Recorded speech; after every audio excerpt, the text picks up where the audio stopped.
Под површината со доктор Марија. Затоа што симптомите се само врвот. Ние ја откриваме вистината под нив. Добре дојдовте во 11-тата епизода од подкастот Под површината со доктор Марија. Овој подкаст е спонзориран од vitamini.mk, извор на чисти, клинички докажани суплементи и додатоци во исхраната. Денес со доктор Марија ќе имаме малку повеќе сензитивни теми за разговор, малку повеќе лични, со цел да направиме една ретроспекција на последната година од функционирањето нејзино во БК Медика.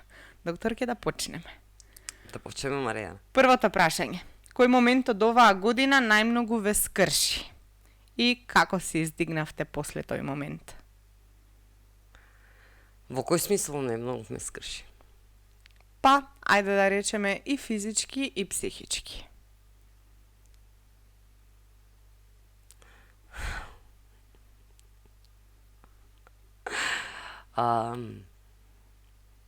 Имаше многу наскоро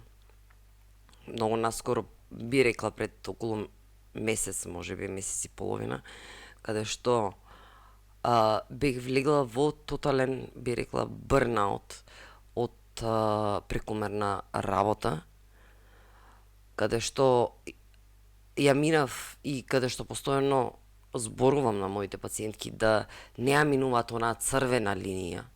Но кога си автоимун профил од типот на Хашимото, значи со години успевав да не ја минам таа црвена линија. За жал, значи можам да кажам дека пред околу месец и половина ја минав и ми требаше некаде околу 2-3 седмици за да си дојдам на себе. Како? Со кои техники? Ако значи на толку пациентки, ако јас не ги знам техниките, значи каде што на прво место дефинитивно беше редукција на стресот. Редукција на стресот доволно, пак кажа, секогаш велам, доколку ги немате основите, ништо не можете да направите. Мојата исхрана никогаш не се менува. Моите суплементи во главно се тие, да кажеме. Но, доколку ја немаме основата, сон, јас бев хронично недоспиена, прекумерни часови работа, каде што работев по ненормално многу часови работа, и висок стрес, поради тоа што мојата перцепција за стрес е буквално, значи, и перфекционизам, значи, ме доведе во тотален бърнаут. Работите со пациенти, тоа веќе го знаеме. Се разбира, и секој кој што работи со луѓе знае, знае фактот дека не е лесно да се работи со луѓе. Апсолутно. Меѓутоа тука се работи за здравје. Кажете ми... Каде што е многу посензитивна и одговорна работа. И одговорна работа, тоа секако. Кажете ми, која пациентка ви ја промени перспективата во однос на тоа колкава е силата што се крие во секоја жена? Постои ли таква?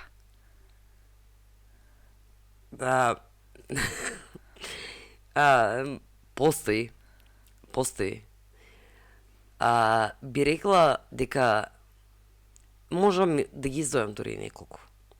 Но постојат неколку жени кои што за мене се жени кралици, би рекла. Која е најубавата порака што сте ја добиле оваа година? Или најубавите пораки? Не, треба да вратам низ телефон, значи толку многу убави пораки ми имаат пристигнато што не можам да издвојам една единствена, но навистина пристигнуваат многу убави пораки од страна на моите пациентки. Што научивте за собствените граници оваа година? Уште еден пат, повтор пат ја учам оваа лекција, јавно не сум ја научила доволно, никогаш да не ја минувам црвената линија. Веќе сте сватиле дека не сте жена со супер моки, дека сепак сте човек пред се. Да, нека да се изразиме дека е така. Добро.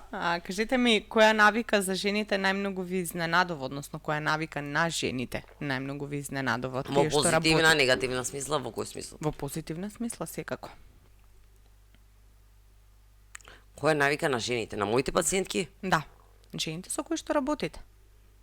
Која навика? Нивната доследност, би рекла. Значи, или нивната решителност. или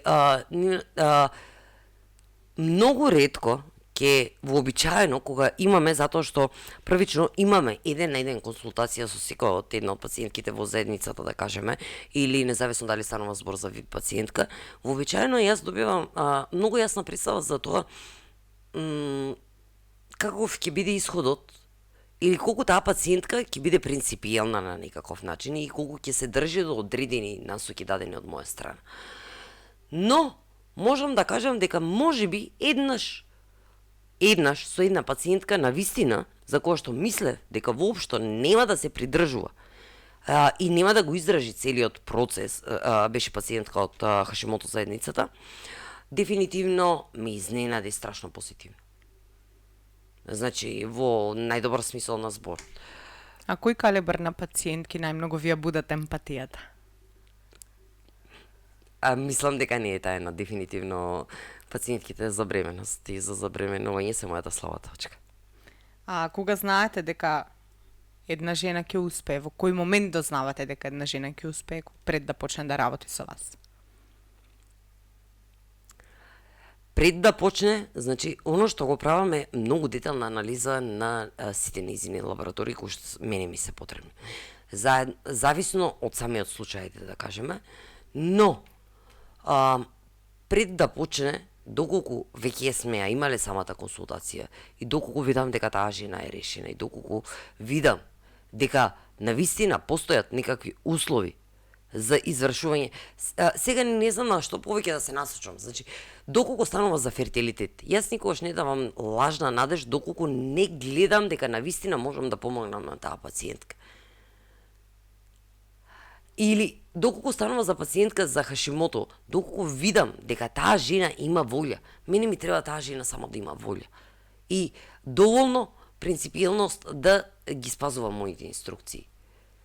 Значи, тоа се жените кои што успеваат, жените кои што не се откажуваат, затоа што понекогаш, дури и мали навики, можеме да правиме, сите ние правиме грешки, но дури и мали навики, како да ви кажам, значи 1% кој што ќе го направите денес, 1% утре, за рок од една година може да ве однесе на сосема друго ниво. Од работата со пациентките, кој мит свативте дека ги боли најмногу? Нешто што упорно им го кажувале како... Дефинитивно се разочарани од, ајде да кажем, од нашето здравство. Значи, разочарани во однос на тоа што за дадена проблематика не се предлага ништо повеќе освен неколку работи, ви рекла, за Хашимотова еутирокс, за полицистични јаници, хормонска терапија во овој случај, за инсулинска резистенција, метформин. Во главно, значи, недостапноста и нерешавањето на нивните симптоматики предизвикува голема фрустрација кај нив.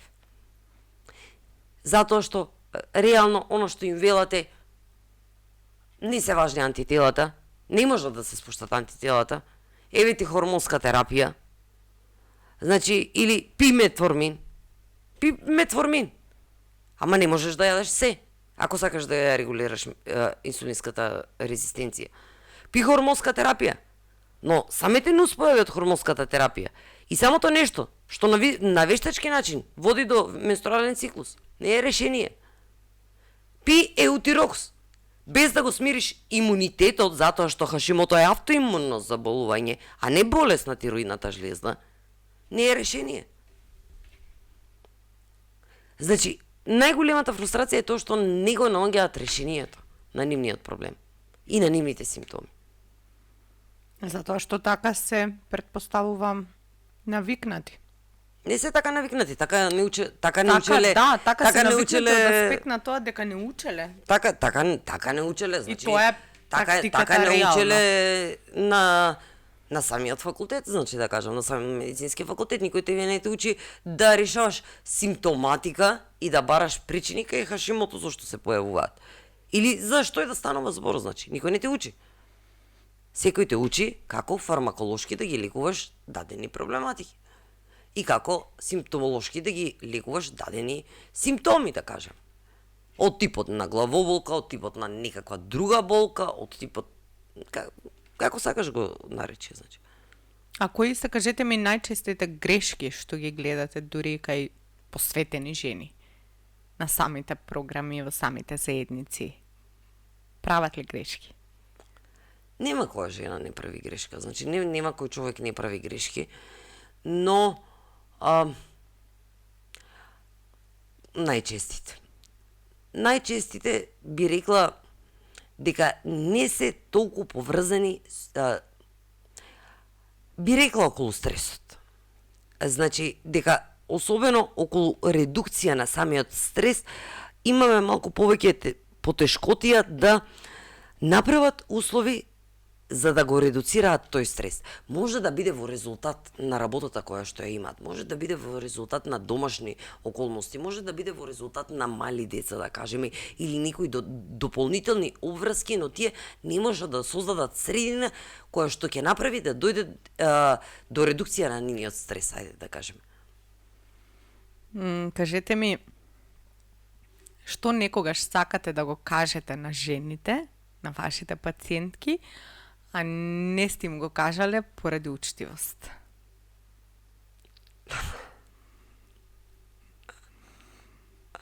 Многу тешко прашање, Марија. Ки ми го одговорите? Знаеш, во медицината постои нешто триажа, што се нарекува триажа, каде што доколку работиш на брза помош, пресметуваш кој пациент е итен пациент и кој може пациент да почека. Каде што истото нешто наидувам и во моите заедници. Каде што доколку имаме потреба од интервенција и доколку станува збор за малку, би рекла, поитна ситуација, и е нешто каде што никогаш не го оставам, значи на случајност, и секогаш веднаш реагирам, но дефинитивно прашања од тип докторке, може ли да си земам да јадам ова или да јадам она, а не една и две пациентки? Значи, дефинитивно не се прашања кои што постојано треба да биде преполнет виперот со вакви прашања. Јас би се согласила со истото. Ти самата си сведок, значи... Постојат секакви прашања. Има време и место за прашања, се разбира, но од прекумерниот обем на прашања, каде што, пак би рекла, постоја, затоа е таа триажа. Имаме малку поитна ситуација, каде што може да станува збор за жена, бремена жена, која што има краварење, која што е со тромбофилија и треба веднаш да реагирам на моментот. И постои жена која што ме прашува дали може да си касне сладолед, затоа што се пријало сладолед. Или што излегла брумка на чело, од што излегла брумка на чело. Значи филтрираме. Филтрираме, значи точно таа триажа. И затоа треба да бидат свесни пациентите за тоа дека фала Богу дека секој ќе добие одговор. Далеку од тоа дека не ги оставаме пациентите без одговор, меѓутоа мислам дека не се најасно колкав е обемот на мојата работа и дека не знам дали си реално навистина не можам да разберам дали си мислат дека можам да постигнам, не можам да постигнам, или просто си сметаат дека треба да си добијат одговор. Не знам како, јас самата не знам како да го протолкувам. Ти како ќе го протолкуваш? Ајде, ти си со мене. Што ќе кажеш за ова прашање? Затоа што постојано, значи ти си она која што е во првичен контакт со самите пациенти. Веројатно поради фактот дека се работи например за здравје и веројатно поради намалено ниво на емпатичност се случуваат вакви работи и секој, нормално е секој, и го разбирам тоа, значи секој да си дава приоритет на себе. Меѓутоа, кога станува збор... Повели. Кога станува збор тука за, група на пациенти кои што се водат, кога станува збор за постојано кажување дека имаат шанса да добијат одговор лично од вас, затоа што факт е дека немате достап до Виберот. Значи, за да добијат одговор лично од вас, имаат, значи, канали, кои што канали се отворени буквално секоја недела и каде што можат буквално што ги интересира да прашаат. И тоа е факт. Ама, веројатно поради недостатокот на емпатија, пак ќе кажам, ова е лично моje мислење, значи поради недостатокот на емпатија, поради тоа што секој еден се сестава себе си на прво место, го добиваме она што го добиваме како исход. И се случува многу често да имаме обврска некаква наметната да треба да вратиме на порака дури и во 12 часот по полноќ. Што реално, например, во тоа време треба да сме во кревет, затоа што нели ние сакаме нормално да функционираме. Не, јас и ти не функционираме нормално. Јас и ти сме 24/7 до 3 часот навечер. Да, меѓутоа пак ќе кажам односот, што е нели супер однос, меѓутоа самиот однос и кога ќе пристигне некое такво прашање, ајде да речам, мене искрено воспитувањето не ми дозволува да почекам. По автоматизам се надоврзуваме на тоа дека можеби вие спиете во 12 часот ноќта. Сериозно? Да, ама си го размислувам тоа и, например, јас сакала или не морам да ви ја пратам пораката, за да може вие да дадете одговор, па јас да го дадам одговорот. Што нештото може буквално да се поедностави и да биде прашање во формата одговор директно на сесија лично од вас. Со тоа што сесиите секако да ограничени се на некаков начин, меѓутоа траат по енормно многу време и имаат простор за допрашување. Ако нешто во случај не им е јасно, тука е моментот кога може да прашаат буквално се. Поради што на секоја пациентка им велам присуствување на сесија, значи сесијата ти е златно место, таму ќе научиш многу работи. Но не најлесно ни е да поставиме прашање на одговор, каде што ќе добиеме одговор од емпатичната докторка, која што нема поставено јасни граници, најверојатно. Мислам дека малку и тука е проблемот. Значи, малку проблемот е во тоа што немам поставено мојот однос со самите пациенти е малку поразличен од останатите доктори. Тоа е факт. Поради што и самите дел од самите пациентки, нека да се изразам, дел од самите пациентки се земаат за право да пишуваат и на полноќ, и во недела, и на празници, и во секое, значи, многу надвор од работно време. Ама, тоа не го менува фактот дека сите ви се подеднаква драги. Тие го знаат тоа, Да. точно поради фактот што го знаат тоа, дека ми се слава точка и дека ги гледам како, ајде да не кажам како мои деца, како мои, да, многу е различен мојот однос со моите пациенти. Значи не е оној стандарден однос. Значи многу сме поблиски, но постои некаква близина која што не знам како да ја опишам. Значи повеќе одиме на соработка, не е класично, значи доктор-пациент, поради што и тие се самите многу најасно дека се мојата слаба точка. Значи, мислам дека и овде малку лежи проблемот, каде што знаат дека доколку некоја која што ми е многу драга, ќе ми напише пациентка нешто, значи ќе вратам. Се знае дека ќе биде вратено на тоа. Ете, едната слаба точка ја чепнавме. На докторката слаби точки милион. Да се префрлиме на следната слаба точка, ако може. Моја? Да. Ајде. Кажете ми, како изгледа моментот која ќе видите позитивен тест за бременост? Од пациентка која што работите со неа за фертилитет. Ете, секогаш, значи секогаш.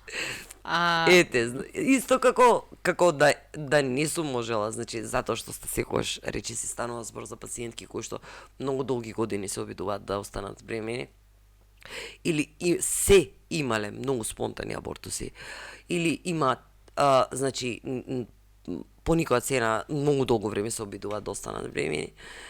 Моментот каде што ќе видам позитивен бета ХЦГ или позитивен тест, значи се расплакувам, реално тоа е вистината. Од самата работа со пациентки кои што се обидуваат за бебе, кој е најголемиот страв што го кажуваат тие пациентки? Од што најмногу се плашат? Од тоа дали ќе искараат самата бременност до крај. Што ве допира најмногу кај жени што се плашат да се надеваат и кои немаат доволно верба во целиот процес? Што е она што сакате да им го кажете на нив? Знаеш ли што се случува многу често? Кога ќе влезе некоја пациентка првично, макар што 90% од нив влегуваат по препораки. Но кога некоја пациентка случајно ќе влезе за прв пат, влегува во нешто и си мисли дека станува збор за, не знам, некаква исхрана, можеби некакви дадени суплементи или нешто друго. И одеднаш влегува во нешто кое што за неа рекла нешто сосема трето нешто или сосема чудно нешто и воопшто неочекувано нешто на некаков начин. Значи цела заедница каде што го не карактеристично кај нас во Македонија на некаков начин. И одеднаш останува со оној вау ефект, каде влегов јас. И доколку тоа е пациентка која што на вистина се придржува. Се разбира, ги знаеш пораките, значи кога почнуваат, значи веќе ги знаеш на третиот, на петиот ден, на седмиот ден што се случува, значи. Тоа е. Се случува, ми беше многу чудно и те ќе кажам. Морам да кажам, нема да кажам за која пациентка се работи, меѓутоа морам да ја кажам приказната. Обично во самата заедница се следи нели програмата е со протоколи, првиот протокол за Хашимото лайв зборуваме, да. Првите протоколи се, односно првиот протокол е протокол за црн дроб, каде што правиме детоксикација на црниот дроб. Не оди, да те поправам. Значи не правиме детоксикација на црниот дроб. Ја оптимизираме работата на црниот дроб. Никогаш не одиме со форсирана детоксикација. Не форсирана. Значи, онака како што треба, да можеме да го подкрепуваме црниот дроб за да може да се може да работи, да може да работи како што треба. И обично во тие некои први денови, први 5-6 денови, ајде ке речеме, значи пациентките чувствуваат главоболки, вртоглавици, затоа што прават факт е дека прават драстични промени. Значи ова е промена од денес до утре, буквално. Денес е на старо, од утре веќе започнуваат и со суплементација, и со исхрана, и тука се некои работи кои што буквално влијаат за тоа да се чувствуваат и лошо и омалаксано. И дополнително исфрлаат голем дел на токсини, значи да не го заборавам и тој дел. И тоа и се случува, значи постојано пораките да бидат, ама мене ми е многу лошо до кога ова ќе трае, ние сме од тука со поддршка, издржете уште малку, тоа се првите неколку дена. И пред некој ден стигнува порака од пациентка која што почна од неделата, мислам дека, почнува пред 3 дена и стигнува порака и јас фрчам од енергија. И јас се чувствувам супер.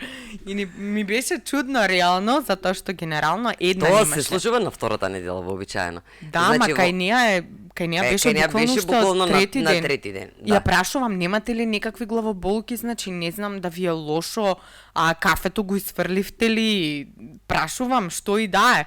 Не вика супер сум, никаква главоболка, ништо, јас фрчам од енергија, јас можам да работам 12 часа сега, моментално, вика така се осеќам. Екстра, ми беше чудно, стварно ми беше чудно и кога ќе прочитам дека некоја си нашла чаре, ќе кажам за проблематиката, мене ми е стварно многу мило, ама сметам дека тоа се должи на фактот дека многу имате вложено во самата едукација во заедницата, затоа што не е работата да се чувствуваат окей 3 месеци или 2 месеци и тука веќе да заврши тоа, туку е нешто кое што го терате над долгорочна стаза за тие да се научат да го живеат нештото. Точно Поентата дали беше тоа на заедницата? Поентата и на двете заедници е точно тоа.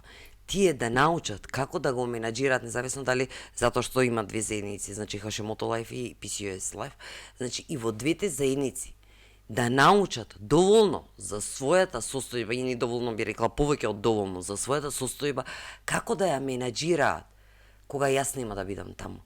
И кога ни еден доктор нема да биде до нив.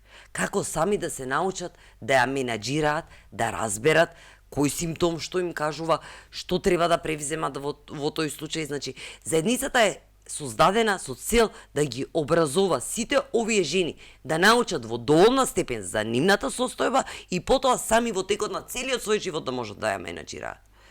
А не е со цел да ми дојдат 3 месеца, јас да ги средам, во ред, ќе ги средам, ќе се чувствуваат супер и готово, значи да ги, ајде, потоа да се тргнат од заедницата и да се чувствуваат лошо. Целта овде е тие да научат како да го менаџираат целото тоа нешто. И како, откако ќе влезат во ремисија, да останат во ремисија. Тука и се крие всушност длабочината на работата која што ја правите и на сите овие И на заедници. И на 5-часовите сесии. Да, и на 5-часовните сесии, ама сето тоа е од едукативен карактер, се надевам дека искрено пациентите го препознаваат тоа. Кажете ми, прашање имам, едно. Хајде. Да ми кажете искрено како изгледа да носите туги надежи на свој грб постојано, особено кога станува збор за борба со неплодност. Многу одговорно. Затоа што овде е мојот проблем. Уште една моја слабост, ајде да кажам. Значи, не знам да ограничам и да поставам јасна граница, поради тоа што не можам да ја поставам таа јасна граница со самите пациенти. И особено кога станува збор за неплодност. Значи, речи си како јас да ја живеам, да го живеам целиот тој процес. И во процесот, додека се обидуваме таа жена да остане бремена, значи секој месец за мене е како јас да се обидувам да остана бремена. Не знам како да го објаснам. Не знам зошто така се случува, но кога станува збор за инфертилитет, дефинитивно е многу тешко да се носи тој товар. Затоа и зборуваме цело време дека кои ќе влезат во индивидуален третман, до нив има доктор кој што ги зема нивните цели како своји. И мислам дека ретко кој го прави тоа на денешницава. Кој оди рака под рака со некој во целиот процес, кој што факт е дека е тешок. Значи не зборуваме за жени кои што се обидуваат од прва, сакаат да се подготват и да се обидат од прва за бременост. Зборуваме со жени со трауми, прво и основно, со изгубени надежи, значи кои што доаѓаат буквално на последната станица. А јас сум секогаш неманата последна станица. Следното прашање е дали некогаш имате потреба да се дистанцирате или секогаш влегувате и давате 100% од вас? Давам 110% од мене, но тоа не значи дека понекогаш, точно поради тоа што давам 110% од мене, дека никогаш не чувствувам потреба да поставам некаква граница. Ајде, ако треба така да се изразам.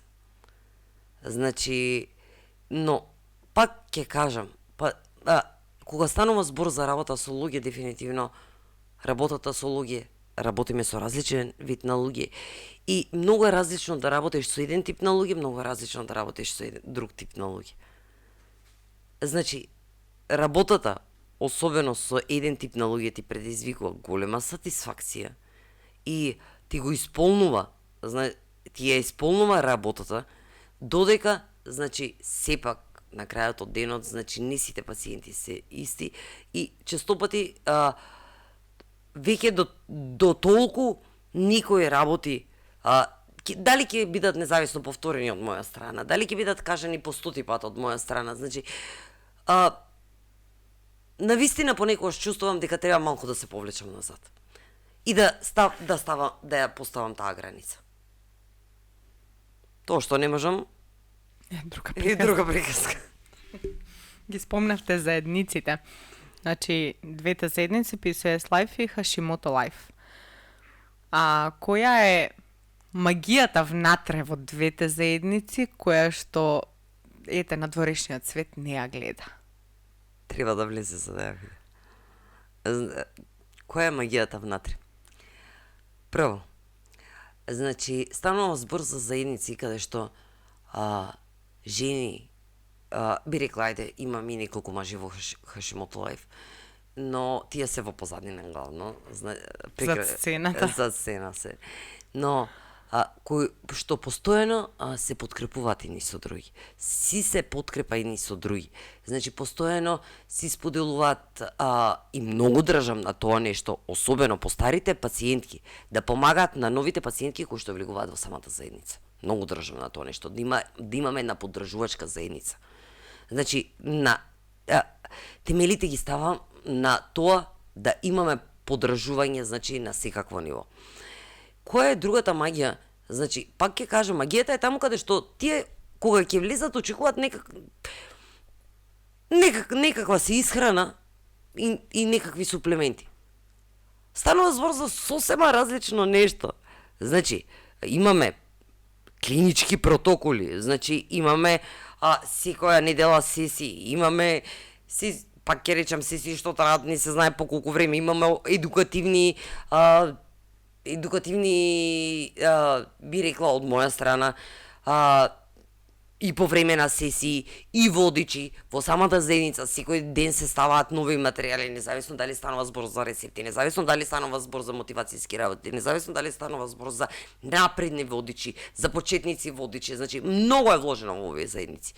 Прекумерно е вложено во овие заедници и си бара доста захтевно нешто е, би рекла.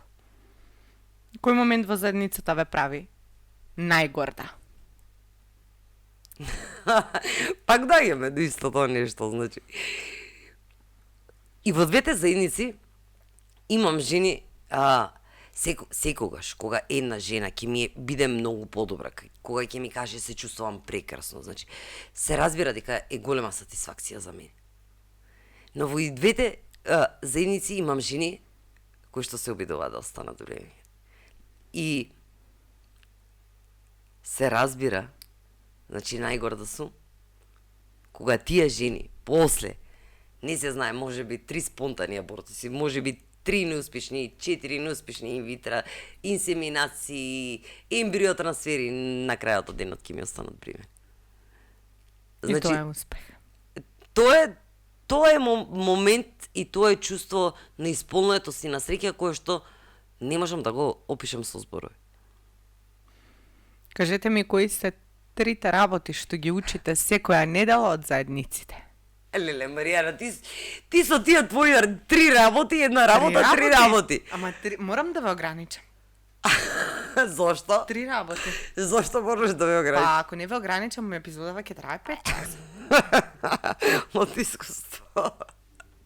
Затоа 3 работи што ги учите секоја недела од заедниците. Јас што ги учам од заедниците? Не можеш да му помогнеш на пациент кој што не може да си сака, кој што не сака сам да си помогне себе си.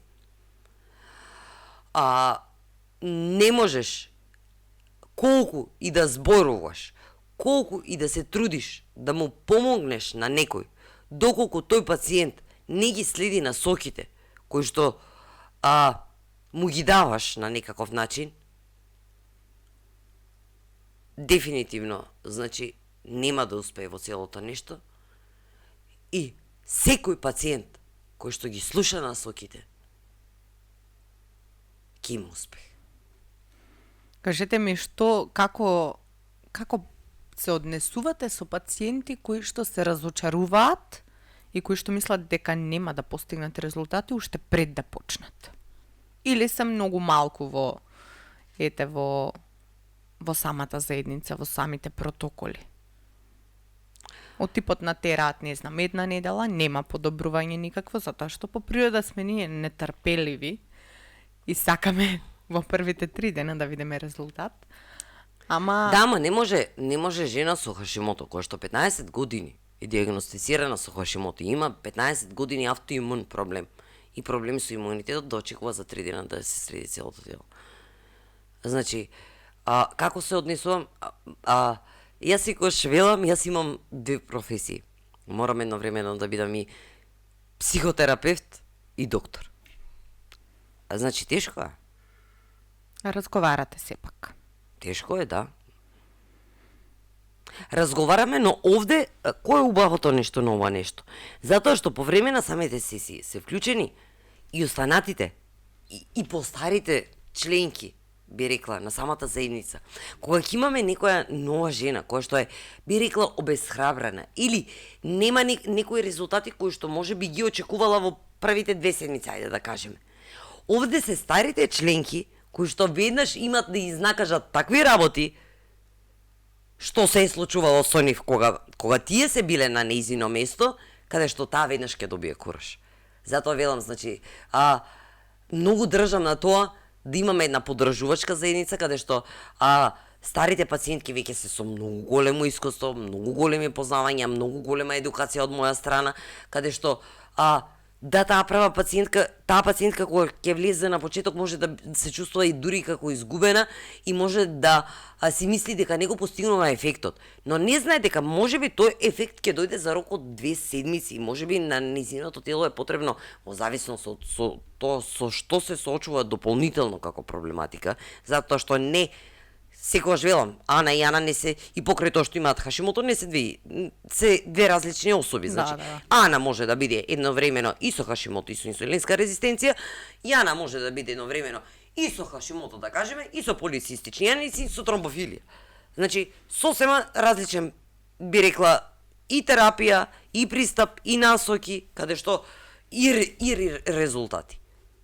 Доктор, кој дел од оваа работа е најтежок за нервниот систем на еден доктор? Во кој смисол, кој дел? Во работата ете со пациенти генерално. Да успееш да дојдеш до момент со секој пациент индивидуално да оствариш врска, конекција, каде што ќе створиш доволно доверба за да може тој пациент безрезервно да се ослони на тебе. И да ви верува.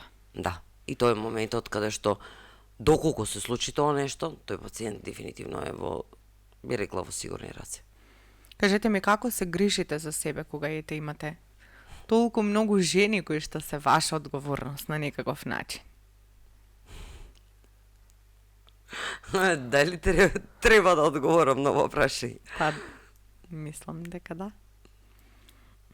Колку и да во однос на исхраната дефинитивно ми е сметам дека ми е насилната страна, ако можам да кажам. Значи нема мрдање и нема компромиси кога станува збор за исхрана.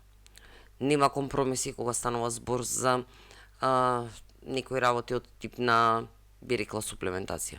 Немаше компромиси кога станува збор за одредени типови од тип на некоја физичка активност, но во последните месеци поради поради физичка повреда, ајде да кажеме, стоја малку подалеку од тоа поле.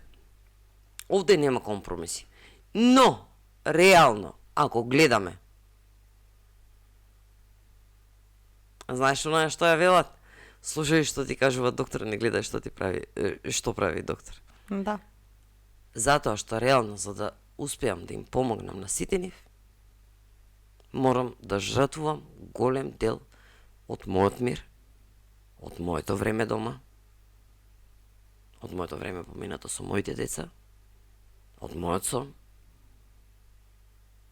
кој што, не знам, значи, сигурно од другата страна, освен што добиваат милови во 3-4 наутро, и го разбираат на тој начин, најверојатно останатиот дел не го разбираат. Но, би рекла, на голема жртва представува. Кажете ми која слабост ја откривте оваа година? Кому мене? Да, ваша слабост. Нешто што не сте биле.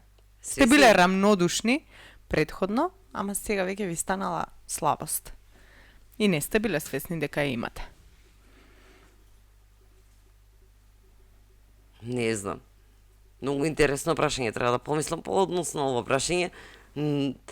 Затоа што одиш сосема спонтано, оваа епизода меѓу другото оди сосема спонтано, без воопшто да знам зашто станува збор во однос на прашањата. Ама јас знам. Ајде Маријана да го одговорат во моментот, сериозно во моментот, јас не се сеќавам на Не, сакам, ми беше зборот дека ги знам јас прашањата кои сакам да ви ги поставам, а Да, за но јас во не однос можам- на давањето на одговор може и да размислите, значи може не да ми можам го да се одговорите сетам подобро. оваа година што сметам, што не сум знаела дека ми било слабост, а што сум открила дека ми било слабост.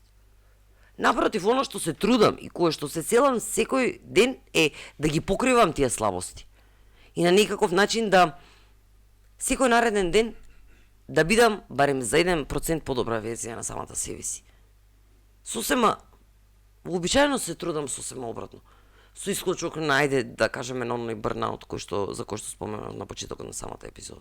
Претпоставувам и тоа е моментот кога самото тело ви покажа дека и вие сте само човек реално.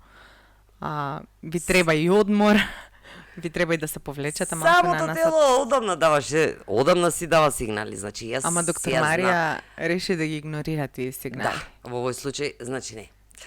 Таа црвена линија вообичаено постои нешто каде што веднаш, значи од тип на неколку вечери недоспивање, веднаш знам, значи мојот квалитет на сон го диктира мојот перформанс во текот на денот, ако можам да се изразам на ваков начин. Така да, неколку вечери недоспивање дефинитивно ќе се одрази на тоа со каков перформанс работам дополнително. Дополнително ќе влијае на тоа колку стресирана сум. И ќе доведе до тоа да бидам повеќе стресирана. Кое што ќе се рефлектира повторно на сонот, каде што ќе почнам да се будам многу почесто. Каде што телото ми дава сигнали мене дека е време за одмор и дека треба да ставам кочница, да се повлечам малку на назад и малку да одмора. Еден ден, 2 дена, но да одмора малку. Ова беше период каде што и вообичаено тоа беше начинот на кој што многу пати не ја минував таа црвена линија. Значи, во моментите кога веќе ќе почувствував дека полека доаѓам кон онаа црвена линија, значи правев чекори назад, оно што постојано го велам, кога ќе доаѓам некаде при крајот на чашата, пред да прелие чашата, започнав да оно што го правев е, значи правев некои техники, одмарање, медитации, што и да е, значи за да може да се испразни таа чаша. И ова супер работеше во последните, би рекла, 4-5 години, додека после 4-5 години повторно, значи не ја прелеав чашата. Каде што ми беа потребни, се разбира, 2 дена не вршат работа овде. Овде се потребни веќе среќа што го знам целиот механизам. Значи реално на една жена што не е запозната со целата проблематика, со месеци, со години може да се мачи. Кажете ми што е едната работа која што посакувате да ја знаеа мачите за жените што ги сакаат. Ги чепкаме и на го мажите малце. Да ги чепнеме мажите. Постојат многу работи што сакам да им кажам на мажите. Но ако треба да издвојам единствена работа, ќе го кажам следно. Значи, бидете секогаш подкрепа на вашата жена. Значи, таа ваша жена која што ја гледате, која што е хронично уморна, која што е хронично смрштена, ајде да кажеме смрштена, каде што постојано и замерувате зошто не е расположена, зошто е секогаш уморна, никогаш не е расположена за ништо, секогаш се буни за се и свашта. Но, обидете се, наместо тоа, вие да пристапите на различен начин спрема неа, да видите дали ќе се случи истото нешто. Затоа што во 90% можам да ви гарантирам дека однесувањето на една жена е во резултат на однесувањето на незиниот сопруг. Што се случува во реалност? Најпроста приказка. Жената се нервира од мажот и вреска на незиното дете, затоа што е исфрустрирана од незиниот маж. Значи, таа жена може да има многу напорна, многу одговорна работа, но доколку до неја има маж кој што постојано ја на некаков начин охрабрува во целото нешто, постојано стои до неја, постојано ја крепи на некаков начин, а не постојано и наоѓа мани, каква била, ваква била, онаква била. Тоа е нешто што сакам да го знаат мажите. Значи, една жена бара да има маж кој што ќе ја охрабрува и цело време ќе стои до неја, затоа што нема нешто посилно од жена, кој што има маж до себе, кој што цело време ќе на некаков начин ќе бодри во целото нешто, во целата нејзина мисија, не постои посилно нешто. Таа жена може да сруши планини. Апсолутно. А која женска емоција мажите најчесто грешно ја разбираат?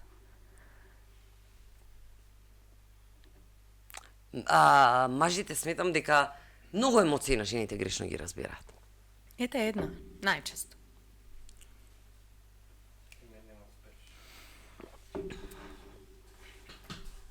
Која емоција?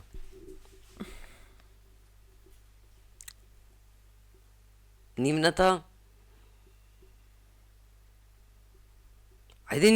би рекла, нивната смрштена фаца, ако можам да речем. Или нивното нерасположеност. Многу често не се свесни дека всушност тие се самите виновници за тоа таа жена да не биде расположена. Ке се согласам со тоа. Не, сериозно? Значи, Сакате да кажете дека во ваквите процеси, кога жена е ставена пред ситуација од која зависи буквално целиот нејзин живот понатаму, например, која влегува во процес на ставање на хашимотите, во ремисија, во средување на полицистичните јаници, сакате да кажете дека токму во тие моменти на борба на таа жена со самата проблематика која што има, ќе се покаже всушност колку поддршка има од Нема да кажам од мажот дома, ќе кажам од сите дома. Да. Затоа што тука не врши улога само мажот, реално ако зборуваме, тука знаат да влијаат и децата, доколку се децата, нели, повозрасни, независно и да се помали, значи влијаат мајката, таткото на жената, свекорот, свекрвата, доколку ги има, нели. Значи сите колективно како семејство, пошироко семејство, можат да бидат клучна точка на пресврт, кога жената ќе има буквално крилја да лета и да достигне, не знам, ни небото да не е граница, или ќе ги пресечат крилјата и ќе може да падне комотно доле и да не може ниту да се крене како феникс, тоа е факт. Знаеш ли, Маријана, кое ми е едно од стандардните прашања кога одиме еден консултација со моите пациентки? Кој? Кажи ми каков е твојот однос со твојот сопруг. Дали, затоа што ми е премногу важно, дали незиниот сопруг е поддржувачки сопруг. Премногу ми е важно, затоа што знам дека таа жена, доколку има сопруг кој што ја подкрепува во целиот процес, тогаш таа жена ќе успее. Апсолутно. Но доколку знам дека таа жена има маж до неа кој што би рекла на некаков начин не сака во никаков како да кажам, ниту да учествува во домашни обврски, целиот терет останува на самата жена и покрај тоа што едновремено и работи, целата обврска околу самите деца останува само на жената, дефинитивно значи знам дека овде имам проблем. И се целиме на некаков начин да го решиме и овој проблем. Дали тоа значи дека можеби во даден момент ако видите нели дека ситуацијата е така критична, во даден момент ќе побарате и да разговарате со сопругот, Често барам. објасните. Често барам и имам разговарано. Среќа што повеќето од моите пациентки навистина имаат партнери кои што ги подкрепуваат во целото ова нешто, но не секогаш. Еве ќе ти кажам една приказка за една пациентка, каде што ќе раскажам значи една приказка за една моја пациентка која што имаше хашимото, значи се уште има хашимото, каде што постојано и велев, ќе те молам, значи мораш да сопреш, мораш да го намалиш стресот, мораш да... Имаше многу стресна работа, имаше многу стрес дома, имаше мало дете, каде што сите обврски околу самото дете, откако ќе си дојдеше после многу напорната работа, беа оставени целосно на неа, сите домашни обврски беа оставени на неа и имаше сопруг кој што воопшто ништо не го интересираше. И колку и да пробав некои работи да ги сменам, и јас лично да разговарам со нениот сопруг, тој не се менуваше. Да ти кажам како Предпоставува. Што се случи? Веројатно тоа што никогаш можело да се спречи да не дојде до нештото. Поради што? Значи, поради продолжување на истиот овој процес. И во овој случај би рекла, не ме послуша во тој момент. Значи, да не продолжи на тој начин.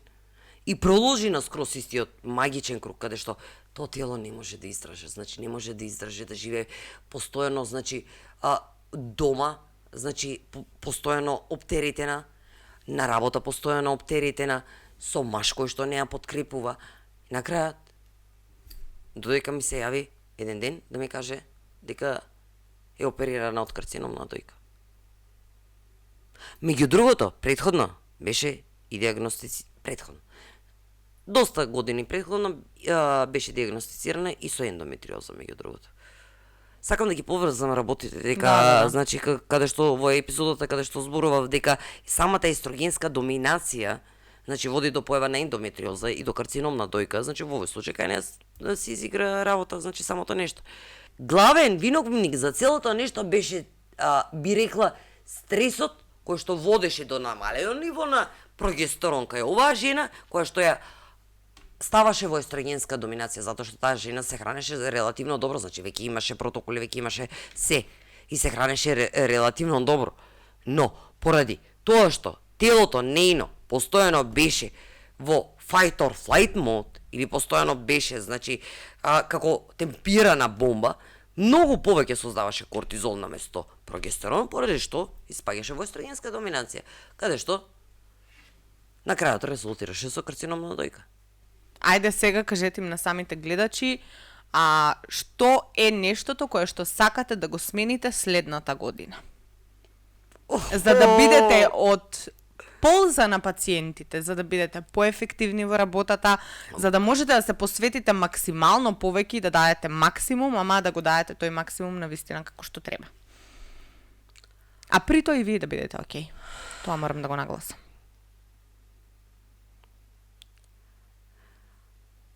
Мора да има структура.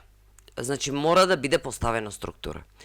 Мора да има јасни, би рекла, граници, каде што ќе имаме структура, каде што ќе имаме граници, каде што ќе се почитуваат тие граници и нема да се излегува надвор од рамките на тие граници. Во тој случај ќе успееме. Јас самата ќе бидам способна да бидам многу пополезна на самите пациентки, а не да бидам зомбирана поради тоа што работам по 18 часа за да постигнам на сите можни пореки. Тогаш структура, неминовно. Неминовно структура. Тоа е тоа што ќе менуваме наредна година. А што сакам да постигнам? Многу работи. Ке си замислите желба на нова година, Да. за да ви се оствари. Докторке, кажете ми, што би им препорачале на жените, односно што би им кажале на жените, доколку мислат дека треба да се откажат во следната година и да не преземат ништо за нив? Секогаш има надеж. Значи, речи си секогаш има надеж. Тоа е оно што сакам да им го кажам, колку и да имат изгубено надеж, колку и да имат минато преку секакви можни терапии, преку секакви можни начини на лекување и преку се, речи си секогаш има решение. Доктор Марија, ви благодарам за искрениот разговор. Мислам дека ова е една од најемотивните епизоди кои што ја снимавме оваа сезона. Така што да се надеваме дека следната 2026 ќе биде доста успешна. Да се надеваме. Ова беше 11-тата епизода од подкастот Под површината со доктор Марија. Се гледаме во следната.